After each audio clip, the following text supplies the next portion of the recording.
नमस्ते दोस्तों और वेलकम टू जिप्स पॉडकास्ट। मैं हूं ओजस्वी कौल, साइकोलॉजिस्ट एट जिप्स psychiatric hospital and de addiction centre. आज हम एक ऐसे टॉपिक के बारे में बात करने वाले हैं जो हर किसी की लाइफ में कहीं ना कहीं ज़रूर एग्जिस्ट करता है, चाहे आपको पता हो या ना हो। The topic is weaponised incompetence. अब ये सुनने में बहुत कॉम्प्लिकेटेड लगता है ना, पर trust me, it's something you'll relate to instantly. चलिए सबसे पहले समझते हैं कि ये है क्या। इमेजिन कर लीजिए आप अपने पार्टनर, फ्रेंड या कॉलीग से हेल्प मांगते हैं और उनका जवाब होता है मुझसे ये काम नहीं होगा, या मैं ये चीज़ करने में बहुत ख़राब हूँ। Then they either mess it up so badly कि आपको खुद करना पड़ता है, या फिर वो एक्सक्यूज़ बना के साइडलाइन हो जाते हैं। This is weaponised incompetence, intentionally pretending to be bad at a task so you can avoid responsibility. ये बस लेजीनेस का दूसरा नाम नहीं है। It's a behavior where someone exploits the goodwill or efforts of others. और इसका यूज़ ज़्यादातर अपनी कन्वीनियंस के लिए किया जाता है। लेट्स सी एक छोटा सा एग्जाम्पल फर्स्ट। एक वाइफ अपने हस्बैंड से कहती है, can you please pack the kids lunch? और हस्बैंड कहता है, oh I am so bad at this, तुम ही कर लो ना, वरना गलत पैक कर दूंगा। Sounds familiar, right? अब एक सवाल आता है कि ये बिहेवियर शुरू कैसे होता है? Well, it often comes from conditioning and societal norms. हमारा upbringing, gender roles and cultural expectations, they all play a very big role here. बचपन से हम देखते हैं कि कौन से काम किसकी रिस्पॉन्सिबिलिटी है।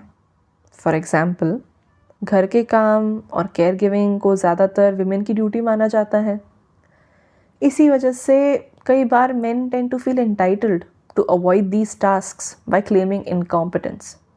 On the flip side, women tend to feel obligated to pick up the slack.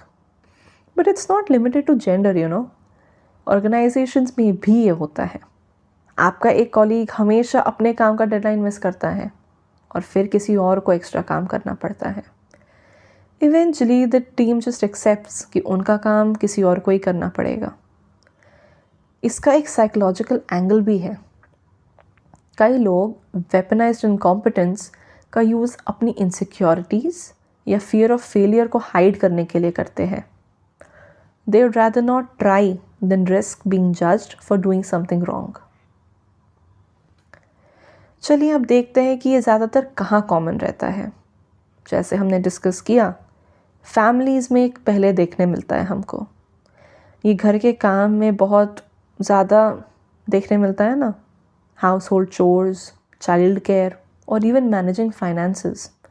एक पार्टनर हमेशा अपनी रिस्पॉन्सिबिलिटी छोड़ देता है, जिसकी वजह से दूसरे पार्टनर को ओवरवर्क करना पड़ता है।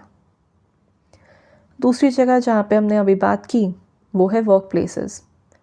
प्रोफेशनल सेटिंग्स में भी एक मेजर इशू है। कभी कभी तो ये इंटेंशनल होता है और कभी बस पुअर वर्क एथिक का रिजल्ट। जैसे एक एम्प्लॉय कंसिस्टेंटली अंडर परफॉर्म करता है और फिर उनका काम किसी और को करना पड़ता है। अब थर्ड है फ्रेंडशिप्स या social groups. Have you ever wondered in a group project when one person does nothing and says मुझे ये काम समझ ही नहीं आया था? Yup, that's weaponised incompetence. ये बिहेवियर सिर्फ एक इंसान को अफेक्ट नहीं करता ना, बल्कि पूरे डायनामिक को डिस्टॉर्ट कर देता है, whether it's a family, a team और a group of friends. The person who picks up the slack often feels overburdened and unappreciated. Emotional burnout देखने मिलता है यहाँ पे। ये resentment और frustration को जन्म देता है।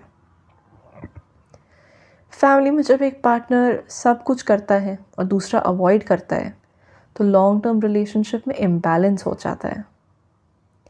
वर्क प्लेसेस में वेपनाइज्ड इनकॉम्पिटेंस टीम परफॉर्मेंस को नेगेटिवली इम्पैक्ट करता है। एक वीक लिंक पूरी चेन को स्लो कर देता है। Lastly, the person displaying the incompetence tends to become overly dependent on others और उनकी खुद की ग्रोथ रुक जाती है. They miss out on opportunities to learn and grow. अब सवाल आता है कि हम इसे हैंडल कैसे करें. यहाँ कुछ प्रैक्टिकल टिप्स हैं जो आप अप्लाई कर सकते हैं. सबसे पहले तो ये समझना ज़रूरी है कि ये इंटेंशनल है या नहीं. कभी कभी लोग जेन्युइनली स्ट्रगल कर रहे होते हैं और कभी ये सिर्फ एक एक्सक्यूज़ होता है. अगर आप किसी पार्टनर या कलीग के साथ काम कर रहे हैं तो roles and responsibilities clearly define कीजिए. फॉर एग्ज़ाम्पल, तुम लंच पैक करो और अगर कुछ गलत हुआ तो कोई बात नहीं, लेकिन कोशिश करना ज़रूरी है, राइट? कई बार हम खुद ही अननोइंगली इस बिहेवियर को एनेबल कर देते हैं by stepping in every single time. Resist the urge to fix things for them. अब बात आती है लोगों को अकाउंटेबल होल्ड करने की, for their actions. Work places में रेगुलर फीडबैक सेशंस या परफॉर्मेंस इवैल्यूएशंस काफ़ी हेल्प करते हैं.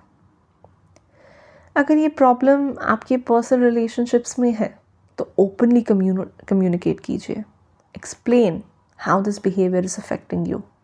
For example, you could say, जब तुम अपनी रिस्पॉन्सिबिलिटी नहीं लेते हो, मुझे लगता है कि मुझे सब कुछ करना पड़ता है.